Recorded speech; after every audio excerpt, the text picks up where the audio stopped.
DNA में अब 2025 के सबसे बड़े एनकाउंटर का विश्लेषण करेंगे। जम्मू कश्मीर के कुलगाम में चौथे दिन सुरक्षा बल और आतंकवादियों के बीच एनकाउंटर जारी है। इस एनकाउंटर में अभी तक 3 आतंकवादियों के मारे जाने की खबर है।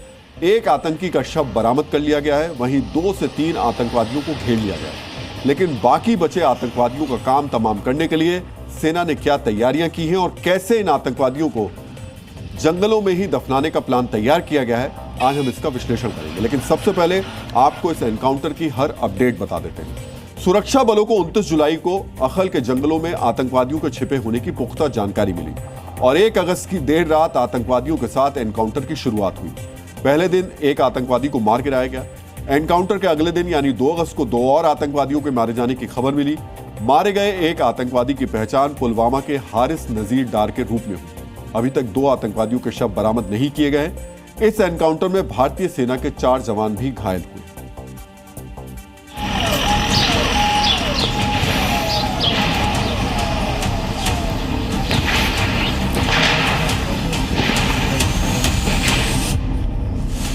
ऑपरेशन अकाल आज चौथे दिन भी जारी रहा और आज ये ऑपरेशन इस वर्ष का सबसे लंबा चलने वाला ऑपरेशन गिना गया, क्योंकि 4 दिनों तक से ये लगातार एंटी टेरर ऑपरेशन जो है वो जारी है और इसमें छुपे आतंकियों की तलाश लगातार सुरक्षा बल कर रहे हैं। 2 घंटे से बात करें तो लगातार यहाँ पर ब्लास्ट हो रहे हैं, यहाँ पर फायरिंग हो रही है। इससे लग रहा है कि जो टेररिस्ट यहाँ पर छुपे हैं उनकी मूवमेंट जो है ट्रैक हुई है, उस पर हमला किया जा रहा है। ये तेज़ फायरिंग यहाँ पर सुनने को मिल रही है, मोर्टार दागे जा रहे हैं। आप देखिए इस वक्त हम जो आउटर कॉर्डन है इसका, वहाँ पर हैं एक स्थान पर जहाँ पर स्पेशल ऑपरेशन ग्रुप जो है इस वक्त कॉम्बिंग कर रहा है इस पूरे इलाके की। 8 किलोमीटर का ये रेडियस जो है पूरा इसको कवर में लिया गया है। पहले ये एक आदमी यहाँ जाके जो है कवर करता है और उसके बाद धीरे धीरे जो है ये जवान आगे जाते हैं। तो कहीं ना कहीं सेना, सीआरपीएफ, जम्मू कश्मीर पुलिस के ये स्पेशल जांबाज कमांडो जो है यहाँ पर लगे हुए हैं। चॉपर्स का भी इस्तेमाल किया गया है, उससे भी सर्वेलेंस की जा रही है। ड्रोन्स, यूएवीज जो टेक्नोलॉजी है इंडियन आर्मी के पास, उसको जो है इस्तेमाल किया जा रहा है।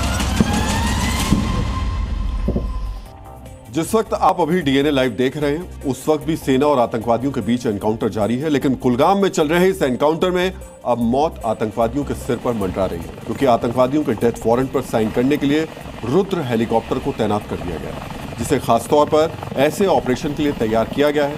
रुद्र हेलीकॉप्टर की तैनाती ने जंगल का गेम प्लान कैसे बदल दिया है, अब आपको वो समझने की जरूरत है। रुद्र में 20 मिलीमीटर की टारगेट गन लगी है, जो मिनटों में सैकड़ों गोलियां दाग सकती है, वो भी सेट टारगेट पर। इसके अलावा 70 मिलीमीटर के रॉकेट पॉड्स लगे हुए हैं, जो आतंकवादियों के ठिकानों को एक झटके में तबाह कर सकते हैं। इसके अलावा रुद्र हेलीकॉप्टर से हेलिना मिसाइल को भी दागा जा सकता है, जो आतंकवादियों के बंकरों को तबाह कर सकती है।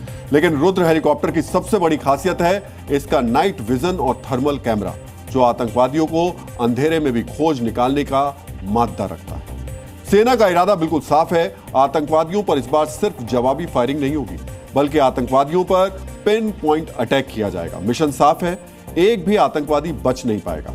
कुलगाम एनकाउंटर में सेना की अलग स्ट्रेटेजी भी दिख रही है।